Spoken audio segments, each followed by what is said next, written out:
Our next section here, we're going to assume you're further along in the process.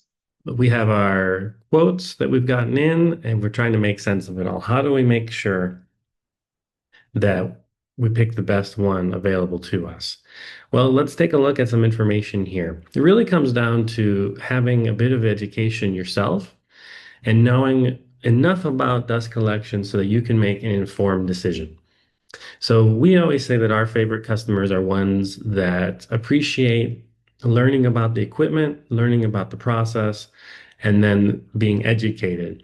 You do yourself no favors if you don't take the time to learn a bit about how dust collection systems work and the differences and the offerings that are available, because then you're going to end up getting stuck with something that's really not going to be ideal for your facility.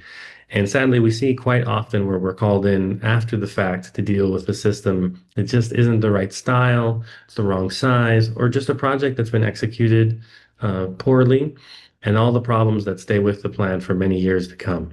So how can we avoid that? Well, we get multiple quotes and we start looking at things. But what is it that we're trying to compare here? Because they're not all going to look the same, right? It's not just looking at the final price at the bottom and saying, okay, this is the lowest one, we go with this. There's a lot of variables, especially when we're talking about a large system project. So a few things that we're going to want to highlight. First thing is compare the specifications in the quote. First thing you look for the total rated airflow. So if you've specified a certain airflow in CFM, you need to make sure that all of the systems that have been quoted all are capable of that same amount. Why? Because some customer or some representatives might only sell you or quote you a system that's a little smaller, or there might be some discussion about what the exact airflow is that you need. Especially in those cases, it's important to see if one vendor perhaps took the lowest estimate and quoted a system capable of the lowest number, and if another one was more conservative and quoted the higher number, or perhaps they may have actually added in extra capacity for your system to account for future growth or variables. So you want to make sure you're at the apples to apples there. But related to that is going to be also the sizing of the dust collector. This is a really important thing that we'll mention in a moment. So besides our airflow, you're also going to want to focus on what kind of system is being quoted. Now, we say dust collector, bag house, we throw those terms out a lot, but they're actually specific terms that mean something, a specific kind of system. So a bag house system with filter bags is apt for pretty much all industrial applications and is the most rugged, heavy duty of all the dust collection systems you're going to run into. Another kind is a cartridge collector, which is very often used, but doesn't have exactly the same capabilities of the bag house. It has some advantages. They're smaller, more compact, so they usually are cheaper in relation to the same amount of airflow compared to a bag house, but they're not appropriate for a lot of applications, especially ones that are either a lot of dust or there's sticky or non-normal size dust, or maybe anything that's pretty much not just fine dust or higher temperatures. They're really going to struggle a lot in those applications. But what happens? Many people get their dust collection equipment through sales reps. So if you're getting it from a sales rep, you might be speaking with someone either who is not really a technical expert, or they're someone that has a limited portfolio of what they're able to sell. So if they only sell, let's say, a cartridge collector, and then you come with a project that really should be a bag house, they might try their best to convince you to accept the equipment they sell rather than present to you the equipment that is best for your application. So you have to be a little bit knowledgeable about the differences, and sometimes both could work. And it's just a matter of picking, deciding what your preference is and weighing the pros and cons of each choice. Now, other things you can look at, we sometimes need to get down into the details of things to figure out why one is more expensive than the other. A very common difference you might encounter, different quotes, is one vendor might be specing a more rugged construction or perhaps specialty construction, maybe stainless in certain places, special coatings, things like that. They might have included additional reinforcement for pressures and things like that that are higher than normal, or specialty legs and things like that for certain seismic zones, wind ratings. If we don't go into the details, we might miss that and not understand why one is more expensive than the other. And then there's other things that also come into play, kinds of filters that are chosen, the exact specifications on the fans that are quoted. All of those little details all make huge differences when we're comparing pricing and availability. So we want to make sure we don't overlook those things when we're comparing our quotes. And then there's one more that we would mention. It says on the slide, factory location. Now, there's certainly nothing wrong with imported components. In fact, pretty much every system that we work with has some kinds of components that are imported or fabricated overseas. There's nothing wrong with that. However, you have to be strategic in your choice of which components are overseas. For example, key components like filters and cages, it may be acceptable to use imported materials, but in the climate that we live in now, it may be difficult to quickly get replacements.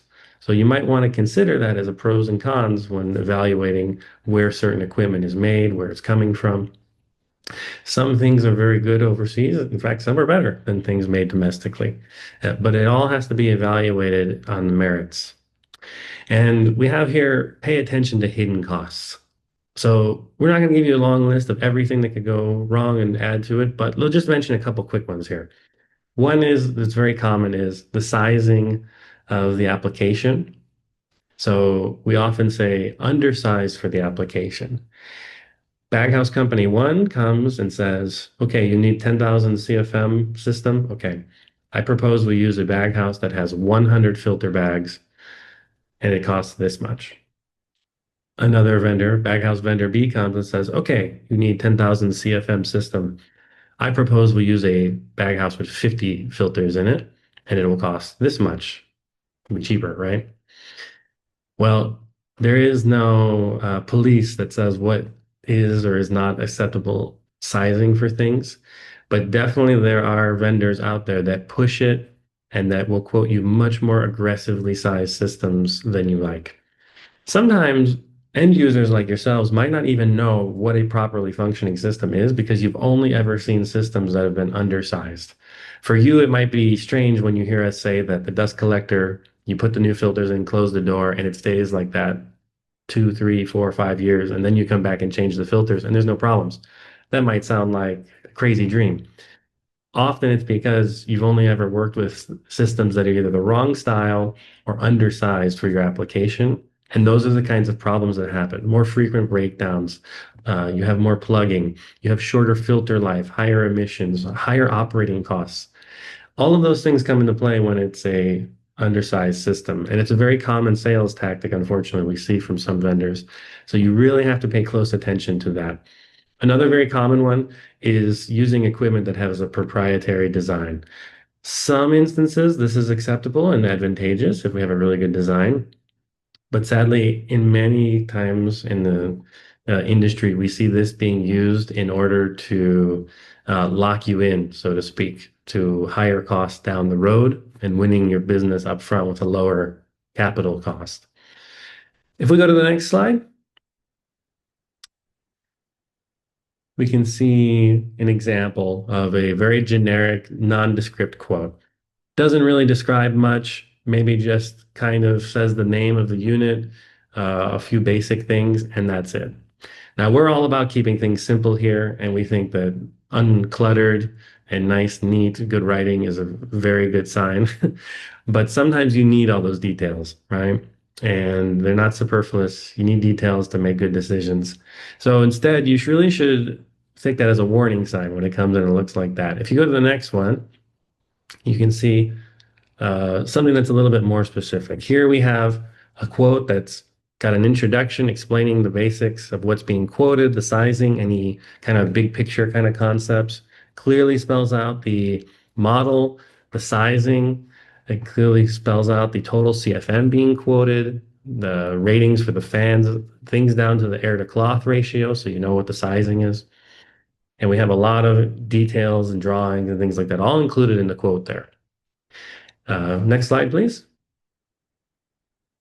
Yeah, we can see even when we have additional components, in this case, truck loadout system, which is a type of conveying system, we can see details about the specifications used to size, the different components that are all itemized and listed with the details. All of that gives us confidence to review and gives us all the information we need when comparing quotes. Next one. And even if you're just getting filters, whether it's a small filter order or a really large project, some of you at utility size, when you change out your filters, it's as complicated or more complicated than a dust collector system project. These are some of the things we should look for also on the specifications for the filter bags. Very generic, not giving you a lot of details about the sizing, the very specific details we need to make sure things fit correctly.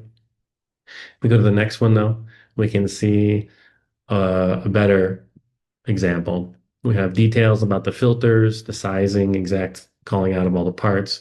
We also have information about the scope of work, if it was also including the like a change out in this instance, and the guarantees, terms, all of these things spelled out very clearly. So you have all the information you need to make a good purchasing decision. So those are just a couple of points that we mention when you're comparing quotes. But there's one more thing to consider is the type of vendor that you're working with. What are their capabilities and what is their reputation? So there's nothing wrong with purchasing from vendors that only offer one or more products. That's okay. But when it comes to dust collection equipment, you really benefit when you can pick a vendor that offers not just parts, but really offers solutions. And that's really the key. If you speaking with a company that only does reselling of filters, they're likely just to sell you the same thing that you've always bought.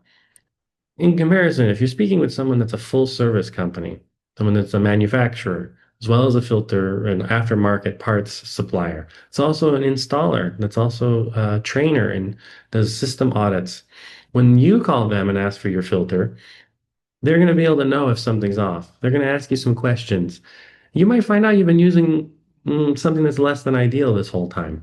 Or they might be able to offer a alternative that has better performance and maybe even a lower price, better availability. And this scales up all the way up to when you're dealing with systems as well. When you're dealing with someone that has all of the expertise in-house and is able to speak from experience about different kinds of applications, they have experience going, actually putting their hands on things, fixing problems. They have experience working aftermarket, repairing other systems, modifying them. They even do training and on-site things like that.